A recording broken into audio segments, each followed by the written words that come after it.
था। आंधी खत्म होने पर जैसे ही तांत्रिक ने आंख खोली, आपी को अपने ठीक सामने खड़ा पाया। आपी किसी तरह घिसट कर चल रही थी।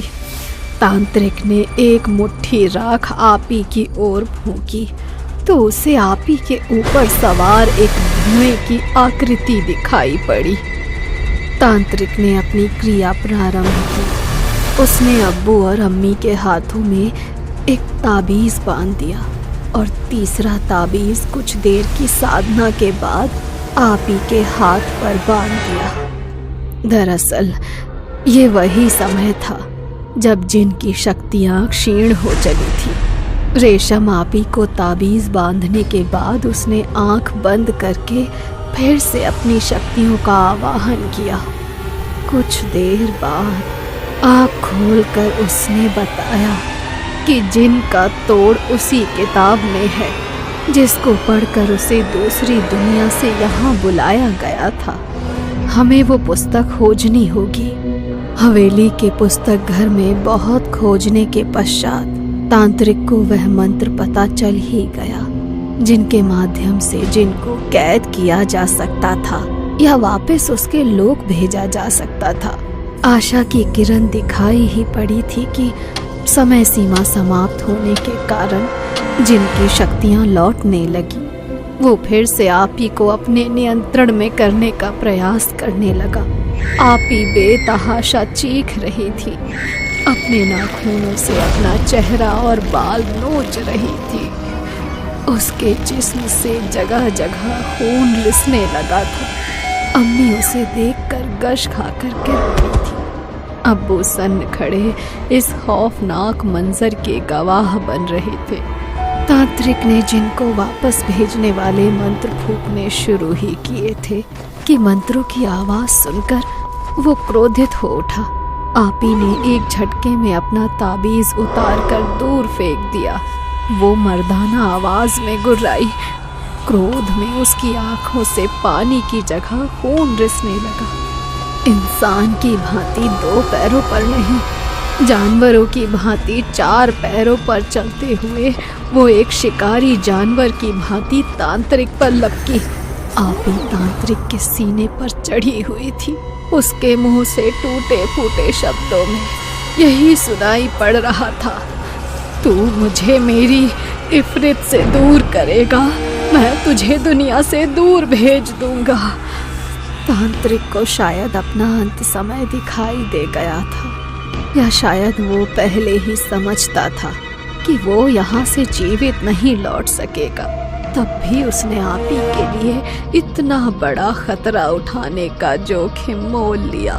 तांत्रिक अभी भी अपनी टूटती सांसों के साथ मंत्रोच्चारण कर रहा था। अपनी अंतिम सांस के साथ ही उसने जिन को एक छोटी सी डिबिया में कैद करने का अपना अंतिम मंत्र फूंक ही दिया, किंतु उसे उसके लोक में वापस नहीं भेज सका।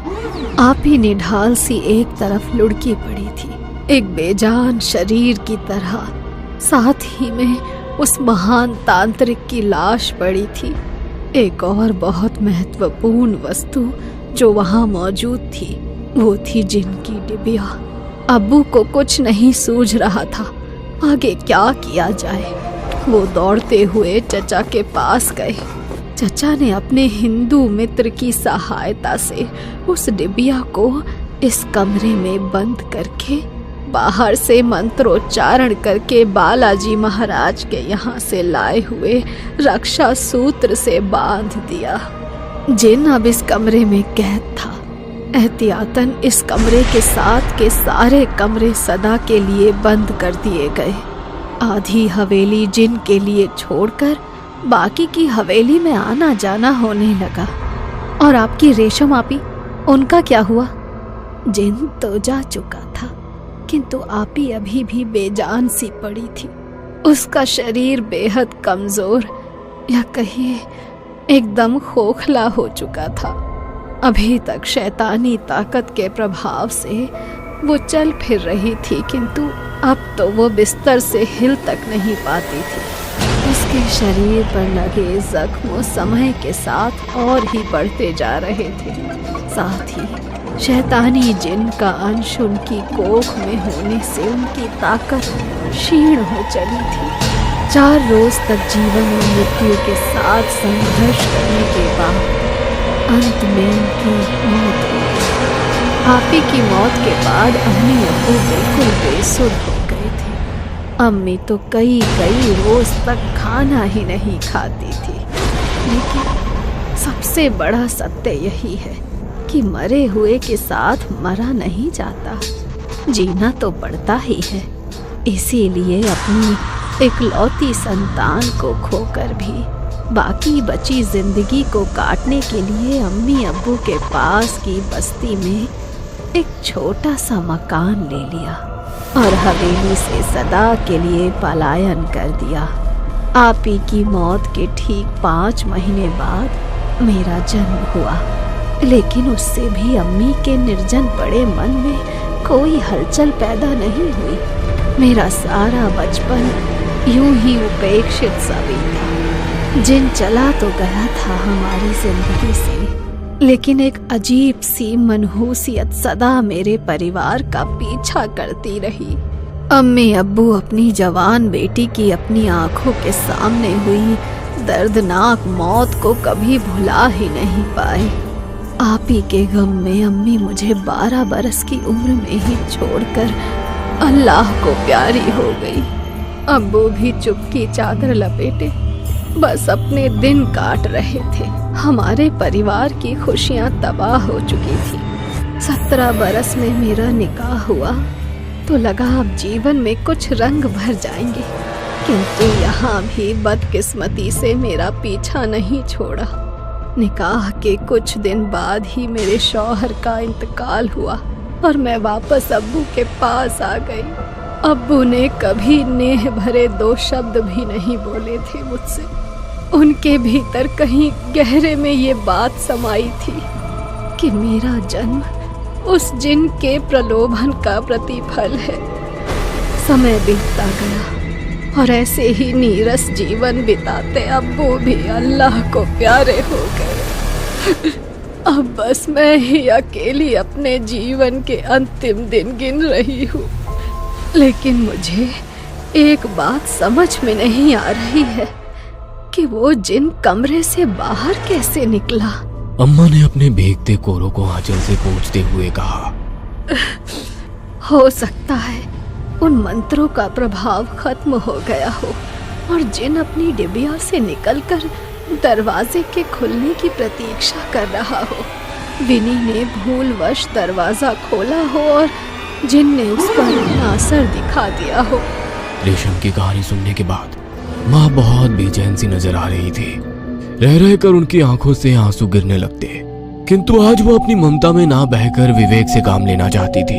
अम्मा, अब आप ही सुझाव दें अम्मा।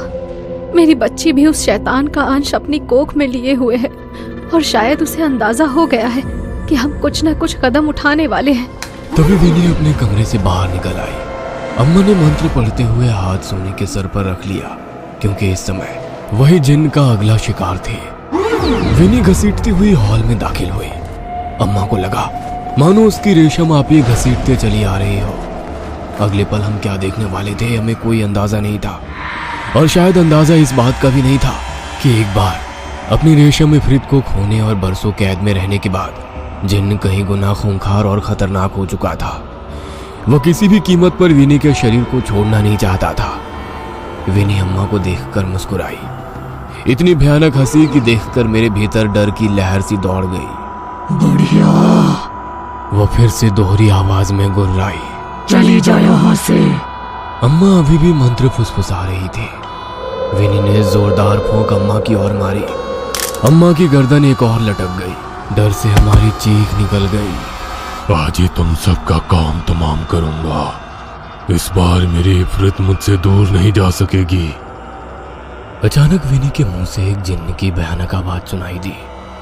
जिन्न की शक्ति क्षीण होने का समय हो गया। विनी धीरे धीरे शांत होने लगी। अचानक ही वो फिर से उठ बैठी और एक अलग ही आवाज में बात करने लगी। वो विनी को मेरे जैसा बनाना चाहता है। मैं रेशम हूँ आज तक इस हवेली में भटक रही हूँ, मुझे मुक्ति नहीं मिली। विनी में उसे मेरा चेहरा दिखता है, इसीलिए उसने विनी के दिमाग को अपने बस में करके मेरे जैसा बना दिया है।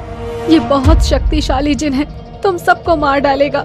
किसी भी हाल में ये अपना बच्चा इस बार लेकर रहेगा, लेकिन यदि इसका बच्चा दुनिया में आया तो इस जिन को यहाँ से कभी वापस नहीं भेज पाएंगे। ये दुनिया जिनों की नहीं है, इसमें जिनों को मत आने देना, ये अपने साथ भयंकर तबाही लेकर आएगा। मेरी शक्ति इस जिन के आगे शून्य है, इसीलिए मैं चाहकर भी कोई मदद नहीं कर सकती।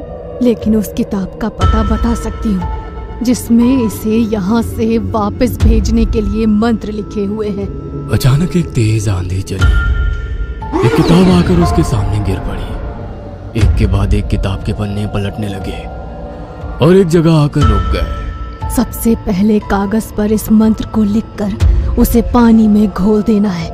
उसके बाद उस पानी से एक गोल घेरा बनाकर आप सभी को उसमें बैठकर इन मंत्रों को एक साथ पढ़ना है। वो जिन है, उसकी ताकत को कम मत समझना। वो तुम्हें डराएगा, भ्रमित करेगा, लेकिन तुम रुकना नहीं। रेशम के बताए अनुसार माँ ने जल्दी जल्दी एक कागज में उस किताब से देखकर मंत्र लिखे और एक गिलास पानी में उसे घोल दिया। लेकिन ये सब मंत्र तो अरबी में लिखे हुए हैं, हम उसे नहीं पढ़ सकते। इन्हें अरबी में ही पढ़ना है। मैं उनका उच्चारण यहाँ लिख देती हूँ। जल्दी करो, जिन के लौटने का समय हो रहा है।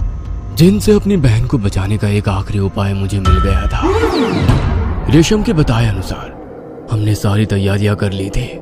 माँ ने गिलास के पानी में घेरा बनाया और हम सब ने एक साथ मंत्र पढ़ना शुरू कर दिया। हम टूटी फूटी जुबान में उस मंत्रों को पढ़ रहे थे। मंत्रों की आवाज सुनकर विनी दौड़ती हुई अपने कमरे से बाहर आई। वो अपने कानों पर हाथ रखकर पूरी ताकत से चिल्ला रही थी। कुछ ही पलों में उसके कानों से खून बहने लगा था। आज पहली बार हमने अपनी खुली आंखों से उस भयानक शक्ल वाले जिन को अपने सामने पाया। विनी दर्द से बिलबिला रही थी, हाथ जोड़कर हमसे उन मंत्रों को बंद करने की विनती कर रही थी। जिन की डरावनी आवाज कमरे में गूंजने लगी। मैं अकेले यहाँ से नहीं जाऊंगा। अगर तुमने ये विधि बंद नहीं की तो इसे अभी टुकड़े टुकड़े कर दूंगा मैं। विनी के हाथ उल्टी दिशा में घूमने लगे। दर्द से उसकी आंखें पलट रही थी। माँ उसकी हालत देखकर बेसुध हो रही थी। माँ, वो यही चाहता है कि हम ये मंत्र बंद कर दे। उसकी तरफ मत देखो, अपनी जगह से हिलना मत। विनी बुरी तरह चीख चीख कर रो रही थी। ऐसा लगता था कोई उसके जिस्म को अंदर ही अंदर नोच कर खा रहा हो। कभी वो अपना सर दीवारों पे मारती तो कभी अपने बालों को खींचती। उसकी एक एक चीख हमारी आत्मा खून के आंसू रो रही थी। लेकिन रेशम के बताए अनुसार बिना डरे हमने पूरे 108 बार उन मंत्रों को पढ़ा। अंत में एक जोरदार चीख के साथ विनी उछलकर दूर गिर पड़ी। ऐसा लगा जैसे उसके शरीर को बिजली का झटका लग गया हो। अगले ही पल सब कुछ शांत हो गया था। शायद जिन अपने लोक में वापस चला गया था। विनी की हालत बहुत खराब थी। उसके शरीर के लगभग हर हिस्से से खून बह रहा था। हम उसे लेकर अस्पताल भागे। महीनों के इलाज के बाद अंत में मेरी बहन स्वस्थ हो गई। उसके पेट में पल रहा वो शैतानी बच्चा भी शैतान के जाते ही अपने आप गायब हो गया। विनी का शरीर तो स्वस्थ हो गया था, लेकिन इस सब का उसके दिमाग पर इतना गहरा असर हुआ कि मेरी बहन कभी सामान्य जीवन नहीं जी सकी। उसने अपनी बाकी की सारी जिंदगी एक जिंदा लाश बनकर ही गुजारी। उस हवेली ने हमें इतने गहरे जख्म दिए जिसे हम कभी भुला नहीं सके। इस घटना को बीते बरसों बीत गए थे। एक रोज मैं खाने के लिए विनी को बुलाने उसके कमरे में गया। विनी, आओ खाना खा लो। विनी, मैं विनी को पुकारते हुए विनी के कमरे में गया तो देखा उसका कमरा खाली पड़ा हुआ है। अरे कहाँ चली गई इतनी रात को? छत पर जाकर देखता हूँ। विनी को ढूंढते हुए जब मैं छत पर पहुंचा तो मैंने देखा विनी ने फिर से अपना सर दुपट्टे से ढका हुआ है और वो एक तरफ देखकर मुस्कुरा रही है। यह दृश्य देखकर मेरे बदन में झुरझुरी सी दौड़ने लगी। मैंने डरते हुए दूसरी ओर देखा तो मुझे एक धुएंनुमा आकृति हवा में तैरती हुई दिखाई दी। अनिष्ट आशंका में एक तेज चीख के साथ मैं जमीन पर गिर पड़ा था और मेरी